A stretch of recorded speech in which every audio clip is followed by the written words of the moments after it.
Today we're taking a break from the horrors of Harchester and returning to Sunderland, where things are looking very, very good. Stick around, I'll show you what I mean.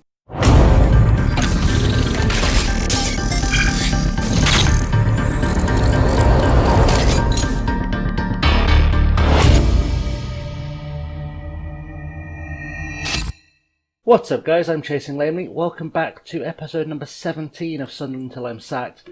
And as I said in the intro, things are looking very, very good for us right now. Don't forget to like and subscribe to see how this one carries on and continues.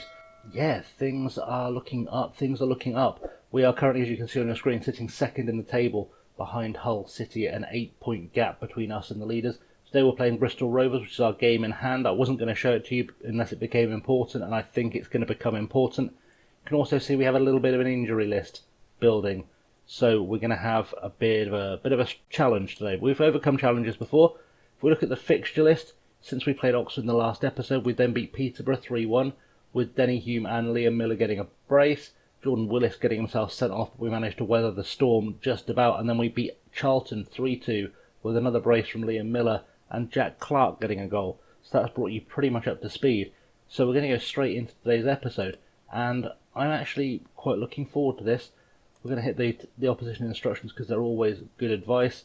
I'm not going to make any changes because things are ticking over quite nicely at the moment. So we've got Lee Burge in goal, Fosu Mensah at right back, Mengi, Jamajli, Hume, Clark, O'Nien, Jones, Andre Green, Liam Miller, Colin Quainer as the starting lineup. Then on the bench we have Max Power, Bernard, Scowen, Maguire, De Silva, Shashwa and Curry retains his place on the bench because we still have several strikers out injured or not fully fit or just not ready to play. So we're going to stick with things, I think, as they were in the last episode, if my memory serves me correctly.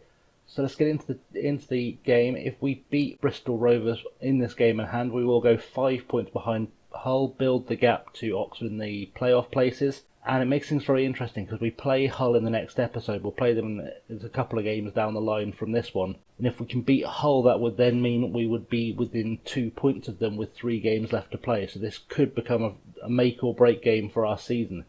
In terms of their team, players we recognise: Luke McCormick, the good one, not the one that runs over children. We've got Max Emmer playing for them, who we know is a fairly good player. We've come across him, I think, in previous saves, or I certainly have. I don't know if I was YouTubing that one, but I've come across him. He's pretty good. Ali Kaiki is an okay left back. He was on loan at Swindon for a while. So there's some players in here that I know can do some business. So we're not going to take them too lightly, but I think we can probably do something to them. We'll do a pump fist. We've been on a good run. Go and impress me. And Tayden Mengi looks complacent, which is a slight worry, but we'll hope we overcome it. So as we kick off now, I'm just looking for a good performance, ideally 3 points. I just want things to continue as they go and continue building the momentum because we're going to need it in the run-in. Even if we drop a couple of points and end up back in the playoffs, keeping some semblance of momentum here is going to be really important. So that's the aim today. Just keep the momentum going, pick up points, and continue our march to the championship. So we get our first highlight. And Kenner has got a free kick for Bristol Rovers. Plays it to McCormick. Ball across to whoever. That's actually his name.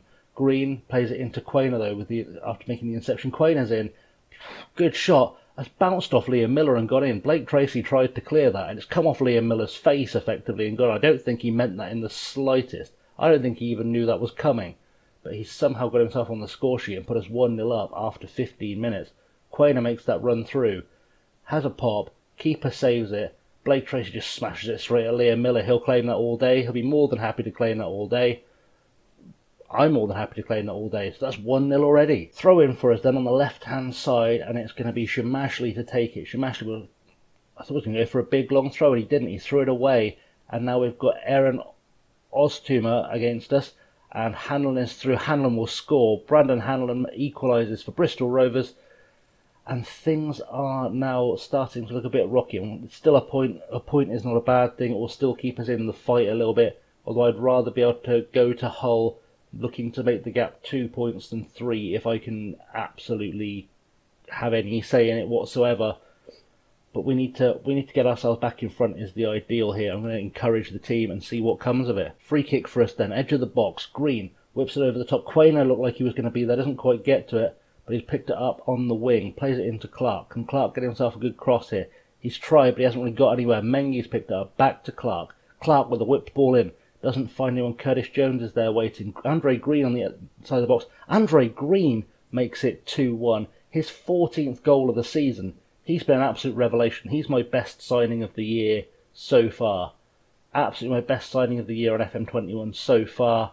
Really solid player. Really glad I've picked him up. And it looks like he's going to develop into a really big talent for us. He'll certainly stick around whichever league we're in next season, and maybe even for the foreseeable future. I think he does have the potential to be a Premier League player.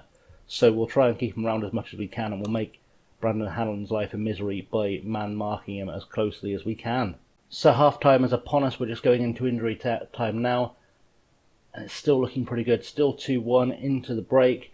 If we can hold on to this, we'll have done a really good job. We're ahead on the XG, although I said in the last episode of the Harchester save, I believe that I'm not convinced that XG is actually an indicator of anything. I don't really understand it fully.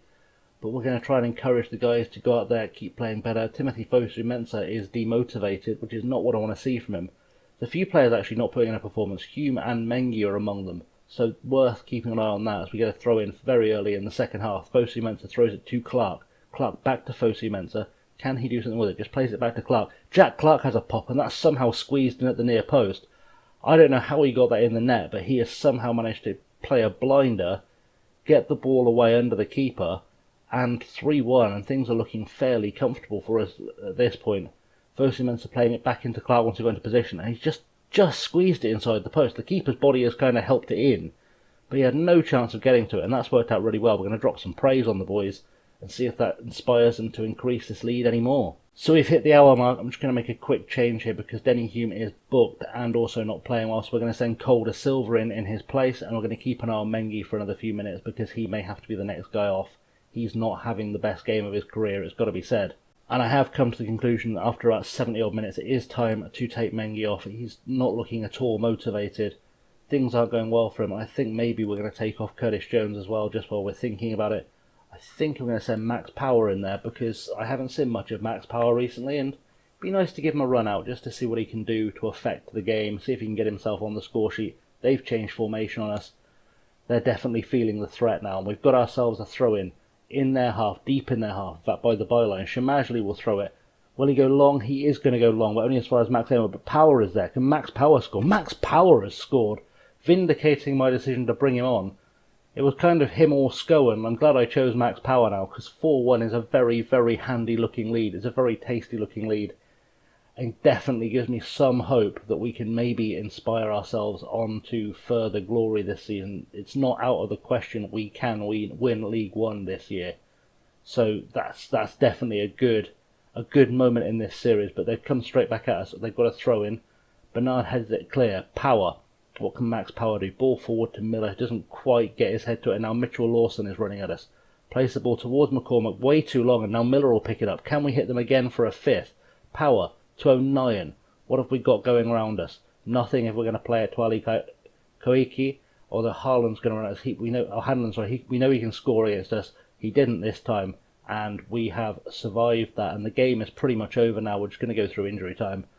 One more highlight for Bristol Rovers. You'd think this would be the end of it. Koiki to Mitchell Lawson, back to Koiki, and can we get the ball from him? You'd think so. He's dallying to McCormack. McCormack plays it to Grant.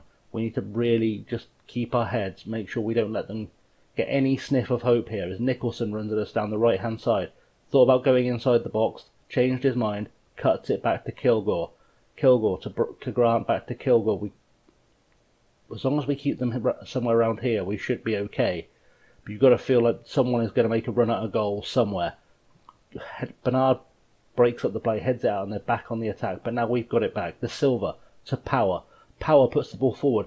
Can Miller get there? Miller is through. Liam Miller makes it 5-1. And that's all she wrote, folks. That is all she wrote. He's on 15 goals for the season. Quainer has 17. Green has 13 or 14, I believe. We have found our goal threat after looking like we had absolutely no goal threat earlier in the season. And things are looking so positive right now. If we can keep this form up, I have no doubt we're going to finish this season as the champions of League 2. Which after a season which we're going to get fired early on, which I've said before is a bit of a meme. we're doing okay. We're doing okay. Final highlight of the game. Bristol Rovers are probably going to come at us unless we're going to make it 6 somehow.